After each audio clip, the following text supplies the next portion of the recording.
All right, so this is the section on momentum. So I'm sorry I can't be in class today. I am recording this ahead of time, and there's no one else in the class. So that's why I'm not wearing my mask at the moment, because no one else is here. I only have, what do I got? 35 minutes until class, so hopefully I can get through this whole notes in those 35 minutes. So momentum and collisions, this is just going to be a review of what you've seen before in Physics 11. So there won't be anything new with this. That's why I think I should be able to finish this in time. So momentum, it's a quantity, it depends on mass and velocity. Its equation looks like this, where this is a rho, it's not a p, but most people write it as a p. The units for this, as we can look here, mass times velocity. So kilograms times meters per second. It can also be newtons times seconds. And you'll see why in a sec once we do another derivation. Momentum is a vector. So we will need to deal with both magnitude and direction. We will look more into that once we have two-dimensional momentum, because we need to add stuff like vectors. Just adding triangles, not too bad.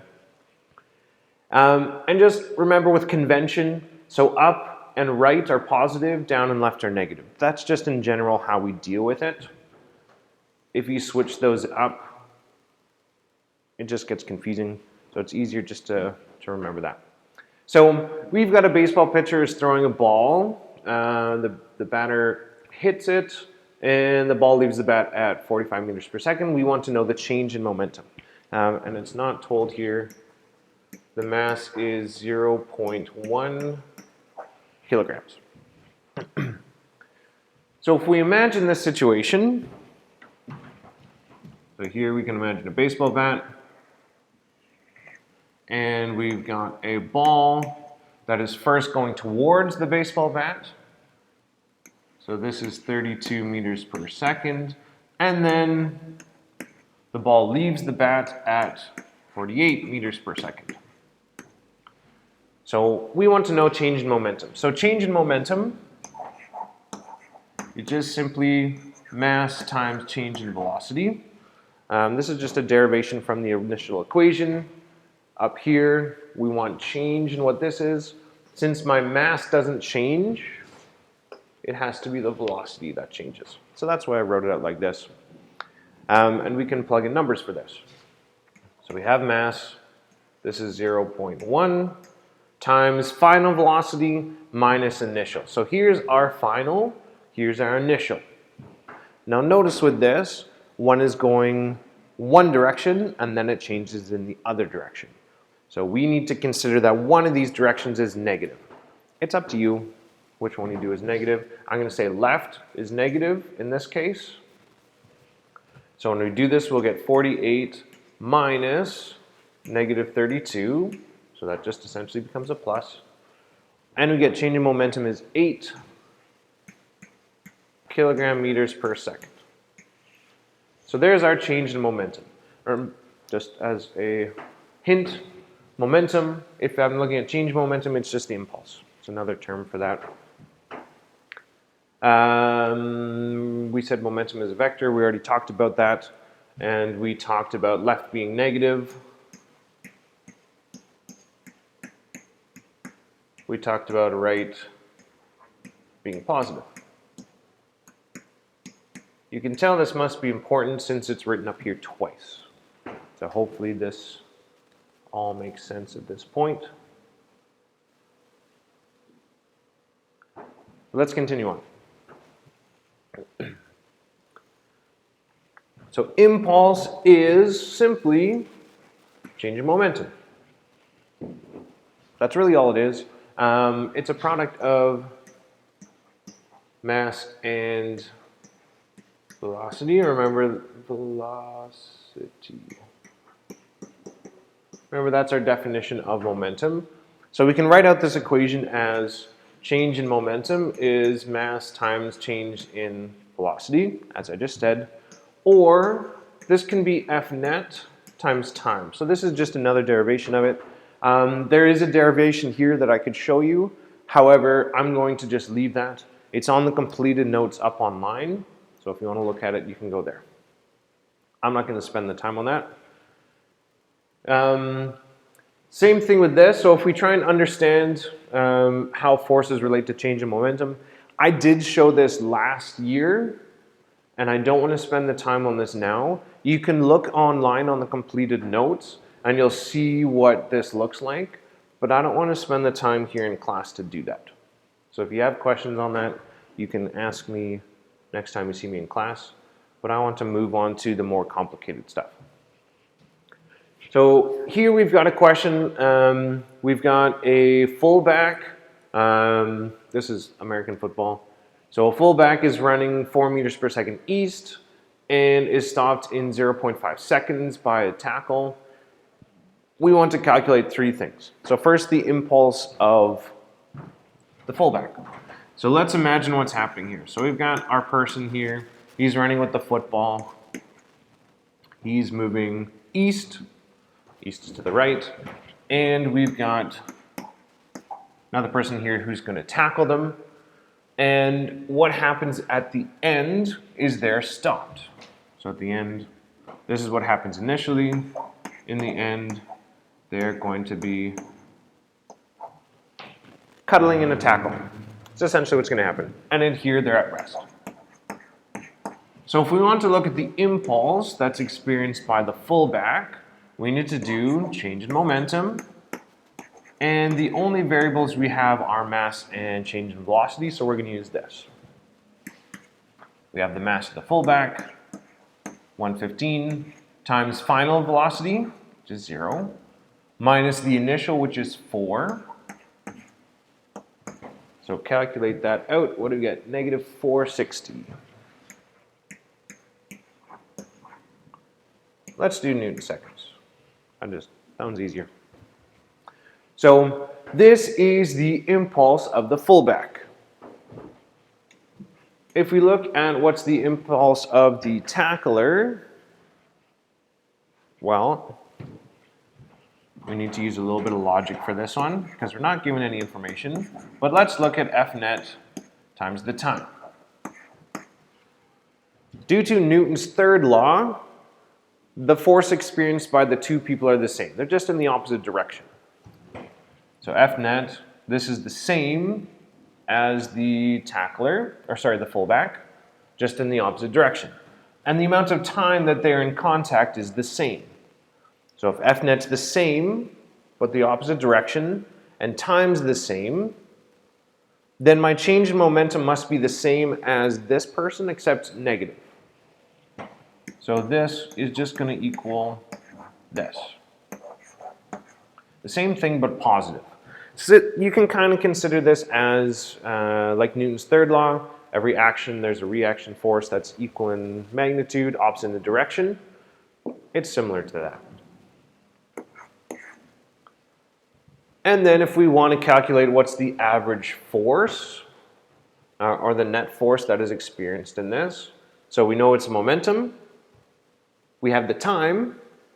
We can figure out the force. So F net is equal to change in momentum over time.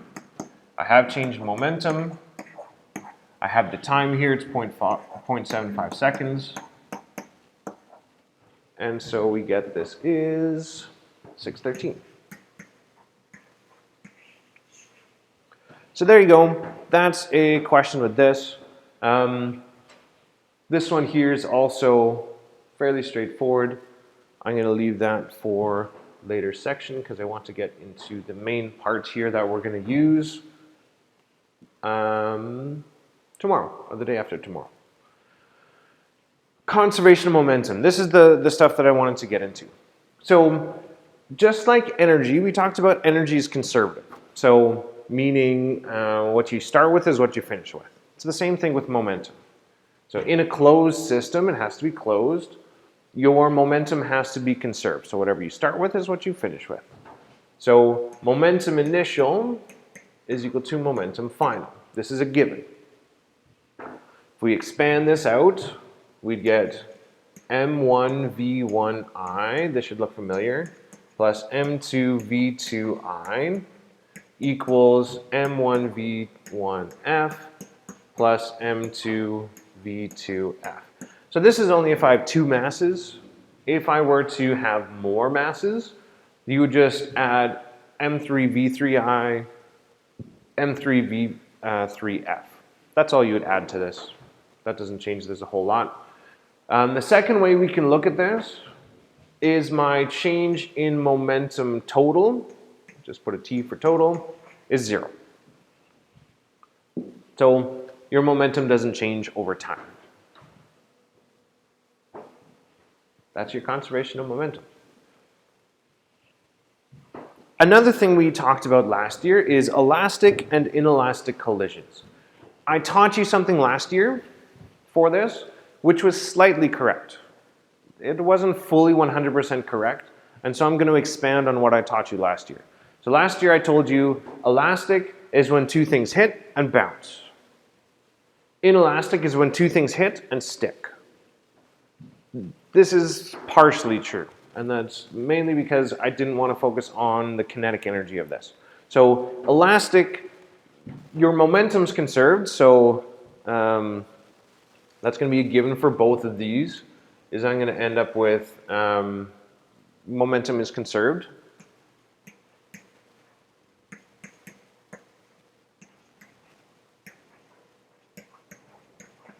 So this does not change. Same thing, energy is conserved.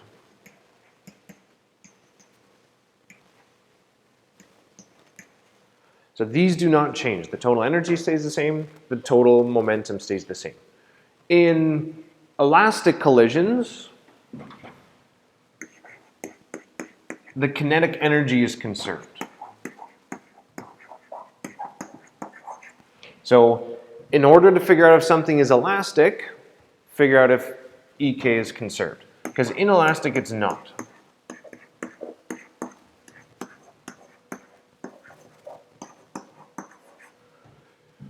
So yes, if two things bounce, or hit and bounce, you can have that as inelastic. Slightly different than last year, but I didn't want to talk about this because it made it a little bit too complicated at the time. So this is the correct definition of elastic collisions. Not only do things need to bounce off of each other, but kinetic energy has to be conserved. If it's not, you don't have elastic collision. So inelastic, yes, two things that hit together and stick, that's definitely inelastic, but you can also have a bounce and have inelastic as well, as long as EK is not conserved. So in reality, when we talk about collisions, they're going to be somewhere in between perfectly elastic and perfectly inelastic. Perfectly inelastic means two objects hit and they don't move. But it's impossible for something to be perfectly elastic or inelastic, especially once we start looking at macroscopic stuff. So anything that's larger than particles, you're going to lose some energy at some point. So why can this not occur? This is any sort of energy transfer. So any sort of work, change in energy, this happens. So it could change shape. You could have some sound, so energy is lost due to sound. You could have some sort of heat loss. So any of these things could cause some sort of energy loss.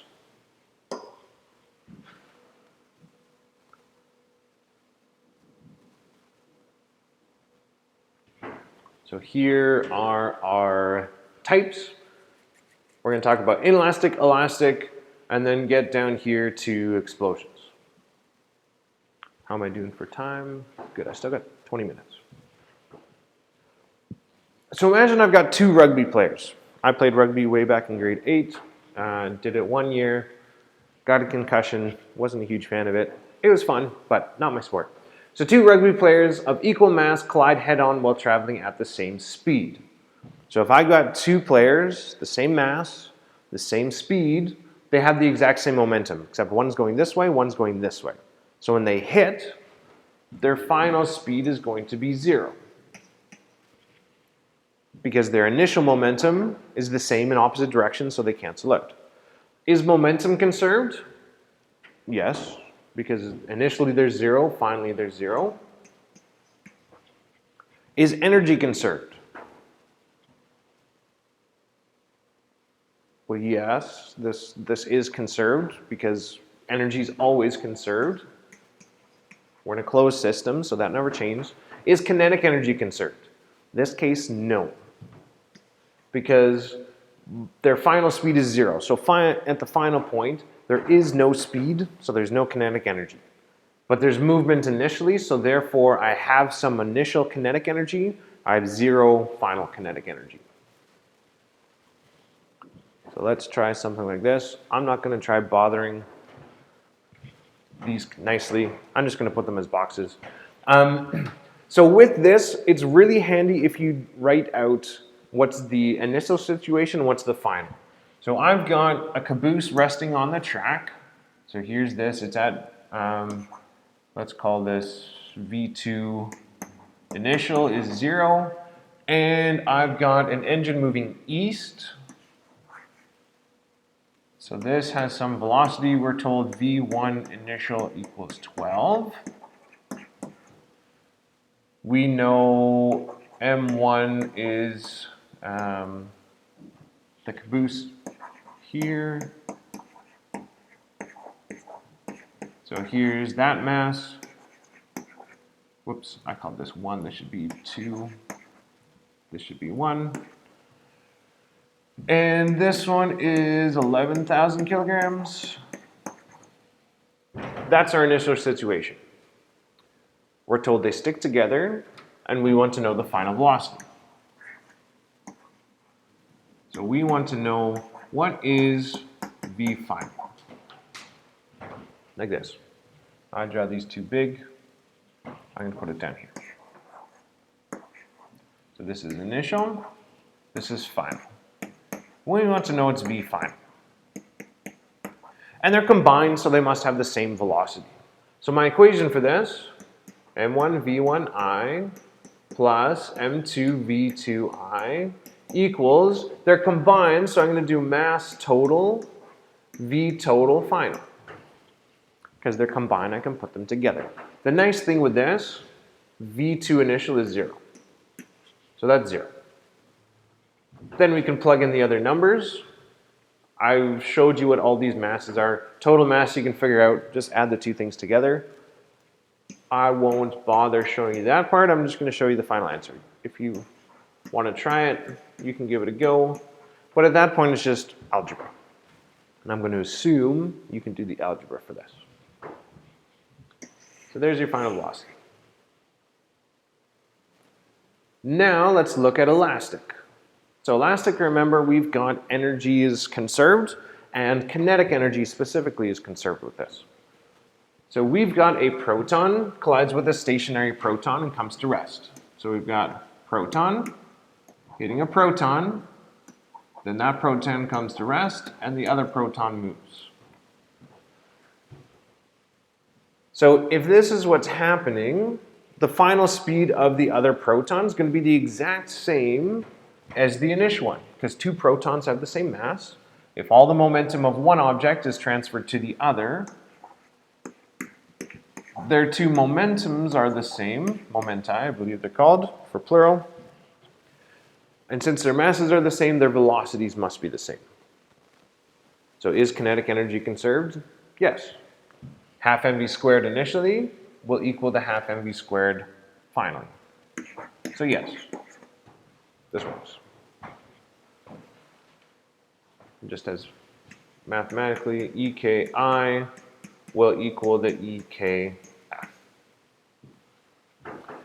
Lots of times for these questions, because this really only works if you've got subatomic or where you're dealing with atomic particles, you will see the alpha particle lots, you'll see protons, you'll see electrons lots. So you'll want to put down mass of electron, mass of proton, mass of an alpha particle. You'll want to have these written down because you'll need them and you'll use them a fair amount.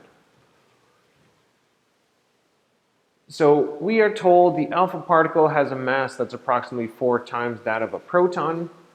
A proton traveling to the right at that speed strikes a stationary alpha particle. The alpha particle moves at 1,920 meters per second. We want to know the final speed of the alpha particle. Oh, sorry, this rebounds. So the proton rebounds. I thought that was alpha particle. So let's draw this out. Here's a proton. It's traveling initially, and it's going to hit alpha particle. Alpha particle is just the nucleus of a helium atom, I believe. Helium. Whatever's the second element on the hydrogen. I think it's helium. So it goes like this. So mass of a proton, this is on your formula sheet. V proton initial. We're given this. So it's traveling 3,200 meters per second. And this is the mass of an alpha particle. And its V initial is 0. I did VA, VP for alpha and proton. You could use 1 and 2, still get that. That's totally fine. And we are told that the proton rebounds. Rebound means it goes the other direction. So I'll write this nicer. The velocity of the proton final is equal to negative 19,200. And my alpha particle is going to move somewhere this way. So V alpha final equals what we're looking for. So here's our question. Note, I put negative for left because we're told this thing's moving to the right. Now we can set up our equation. So what did I do? MP VPI plus MA VAI equals MP VP final, because they're not stuck together, plus MA VA final. Alpha particles initially at rest, so that goes to 0. We have all the other variables. I'm not going to write them in, not in this case. Just look up the numbers. So Google what's the mass of an alpha particle, what's the mass of a proton. I believe at least the proton's on here. Yeah, on my formula sheet, it has the mass of the proton. And since it says the alpha particle is 4 times as much, just take the mass of the proton on here, times it by 4. You could do the algebra and say 4 mass of the proton equals mass of the alpha particle and do it algebraically, but I'm not going to do that. Just look up what the numbers are. So plugging in all your values, you get what we're looking for is 1,280 meters per second. You don't need to put direction with this because I see it here. As long as you've indicated in your diagram the direction, you're good.